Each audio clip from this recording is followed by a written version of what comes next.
Le Seigneur soit avec vous. Évangile de Jésus-Christ selon saint Jean.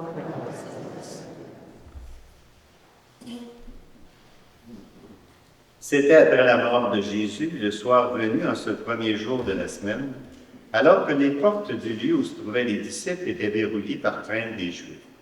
Jésus vint, il était là au milieu d'eux. Il leur dit, « La paix soit avec vous. » Après cette parole, il leur montra ses mains et son côté. Les disciples furent remplis de joie en voyant le Seigneur.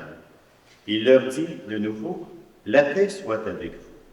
De même que le Père m'a envoyé, moi aussi je vous envoie. » Ayant ainsi parlé, il souffla sur eux et leur dit, « Recevez l'Esprit Saint. À qui vous remettrez ses péchés seront remis. À qui vous maintiendrez ses péchés seront maintenus. » Or, l'un des 12, Thomas, appelé Didyme, c'est-à-dire jumeau, n'était pas avec eux quand Jésus était venu. Les autres disciples lui disaient, « Nous avons vu le Seigneur. » Mais il leur déclara, « Si je ne vois pas dans ses mains la marque des clous, si je ne mets pas mon doigt dans la marque des clous, si je ne mets pas la main dans son côté, non, je ne croirai pas. » 8 jours plus tard, les disciples se trouvaient de nouveau dans la maison, et Thomas était avec eux. Jésus vient, alors que les portes étaient verrouillées, et il était là au milieu d'eux. Il dit, « La paix soit avec vous. » Puis il dit à Thomas, « Avance ton doigt ici, et vois mes mains. Avance ta main, mets-la dans mon côté. Cesse d'être incrédule, sois croyant. » Alors Thomas lui dit, « Mon Seigneur et mon Dieu. » Jésus lui dit, « Parce que tu m'as vu, tu crois. Heureux ceux qui croient sans avoir vu. » Il y a encore beaucoup d'autres signes que Jésus a faits en présence des disciples et qui ne sont pas écrits dans ce livre. Mais ceux-là, c'est-à-dire, ont été écrits pour que vous croyiez que Jésus est le Christ, le Fils de Dieu, et pour qu'en croyant, vous ayez la vie en son nom. Acclamons la parole de Dieu. Louange à toi, Seigneur Jésus.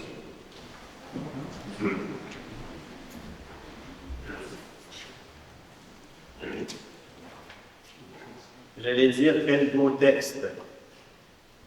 Vous savez, dans l'évangile de Jean, on n'y pense pas tellement parce qu'on connaît plus les autres, mais si vous remarquez attentivement dans l'évangile joannique, il n'y a pas de Pentecôte. On n'a pas le récit de la Pentecôte, avec les langues de feu, tout ce qu'on veut. Là. Par contre, dans le récit ici, on a un petit point commun. Ils sont dans un endroit clos, les portes verrouillées, par peur des Juifs. La même chose pour la Pentecôte. Et Jésus est parmi eux. C'est la Pentecôte de Saint Jean. Jésus souffle sur eux son esprit et les envoie ici. Habités de l'Esprit de Dieu, ils sont envoyés, porteurs de sa miséricorde. À qui vous remettrez les péchés, ils seront remis. À qui vous les maintiendrez, ces péchés, ils seront maintenus. C'est la miséricorde du Seigneur qui sont invités à les répandre. C'est pour ça qu'on appelle ce dimanche le dimanche de la miséricorde. C'est la mission fondamentale de tous les disciples, d'être porteurs de la miséricorde de Dieu. La miséricorde, ça vient tout simplement d'une racine qui veut dire l'amour d'une maman pour ses enfants. Ça vient du cœur.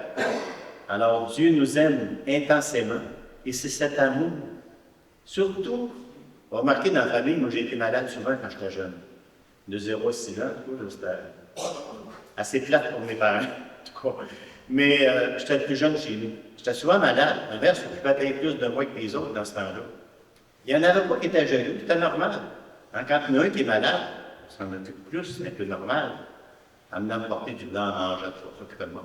Et en venant me raconter ses histoires, puis pour me distraire, tout ça. Et puis, mais c'est ça, la miséricorde de Dieu, c'est important de prendre conscience que c'est un amour qui s'adresse d'abord à ceux qui en ont le plus besoin, les plus petits. C'est ce que le pape François a essayé de faire comprendre. Il y avait des gens qui l'ont pas compris encore. C'est important d'accueillir et d'être porteur de cette miséricorde, de cet amour de Dieu, de cet amour maternel de Dieu pour les plus petits. Et c'est cela la mission des disciples. C'est ce qui les envoie vivre Jésus. On est souvent accroché dans ce texte-là par Thomas. Hein? Thomas qui ne veut pas croire, on veut mettre les doigts. Mais ça nous fait perdre le sens, véritablement, je pense, du texte. C'est vrai que c'est important. Important de croire en Jésus, même si on ne l'a pas vu. Croire que la résurrection, c'est le fondement de notre foi. Mais si on croit à sa résurrection, on est porteur et habité de cette vie de ressuscité, c'est pour être les témoins. C'est pour aller vers les autres. C'est pour être porteur de l'Esprit et être signe de cette miséricorde. Et d'ailleurs, il est mentionné à la fin. Il y a beaucoup d'autres signes que Jésus a fait qui ne sont pas inscrits dans ce livre-là, mais ceux-là l'ont été pour que vous croyiez, donc vous ayez la foi, sans voir, mais que vous croyez que Jésus est le Christ, le Fils de Dieu, et que pour qu'en croyant, vous ayez la vie en ce moment. La source de vie en nous, c'est la foi en Jésus ressuscité. C'est ça qui fait de nous des disciples. Et notre Pentecôte, on l'a eu nous autres aussi à notre baptême, qui a été confirmé par la suite. On a vécu notre Pentecôte. On a eu le souffle de l'Esprit en nous.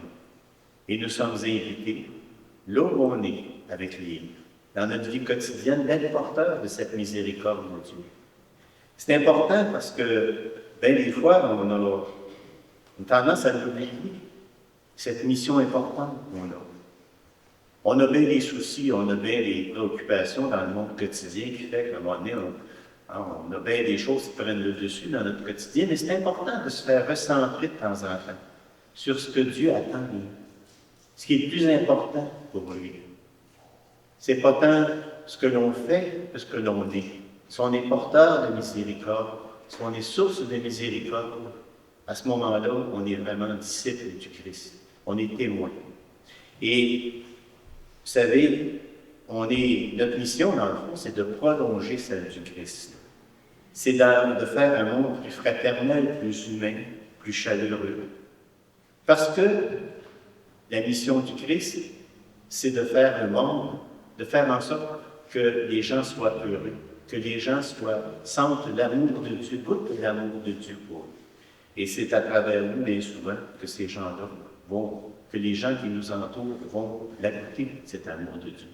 Alors aujourd'hui, on est invités à prendre conscience de l'importance de cette paix. Vous savez, 3 fois durant la lecture, Jésus dit à ses disciples, « La paix soit avec vous. » On le dit souvent dans chaque messe aussi, « La paix soit avec vous. » Mais c'est important. La paix dont il est question, ce n'est pas l'absence de guerre, ce n'est pas la tranquillité non plus, c'est l'assurance d'être, je dirais, toujours aimé de Dieu, quoi qu'il arrive, d'être des vivants avec lui pour l'éternité et d'être dans son amour, quoi qu'il arrive. C'est cela la paix qui nous habite, c'est une certitude. C'est un fondement sur lequel on appuie notre vie. La certitude de l'amour de Dieu, de sa miséricorde pour nous, qui, comme le disait la devise du pape, choisi parce que pardonné. Ben, on est pardonné, toujours. Parce qu'on est pécheur, toujours. On n'est pas parfait. C'est même des saints qui ne sont pas parfaits. Le frère André, c'est un grand saint, il a accueilli bien des gens, il a guéri. Mais il y avait un mauvais caractère aussi. Hein? Il y avait des femmes qui se présentaient un peu trop décolletées ou avaient des manches courtes, ça va, tout de suite. Il y avait des... Alors, ce n'est pas la perfection de la sainteté, c'est l'accueil de Dieu dans sa vie et la capacité d'être porteur de sa miséricorde. Et c'est important d'être conscient que Dieu, c'est pas, comment je dirais ça, c'est pas à nous de décider de la sainteté ou quoi que ce soit. Nous autres, on a une mission d'être porteur de la miséricorde. Alors, demandons au Seigneur dans cette Eucharistie d'être conscient de ce don de l'Esprit qui nous aide, d'être conscient de cette paix que nous sommes invités à accueillir dans notre cœur, de cette certitude d'être aimé, de notre miséricordieux, quoi qu'il arrive, et de cette mission qui nous est confiée, d'être porteur de cette miséricorde, de cet amour pour ceux et celles qui nous entourent, pour être vraiment ces envoyés dont le Christ a besoin et dont le monde surtout a besoin aujourd'hui. Amen. Amen.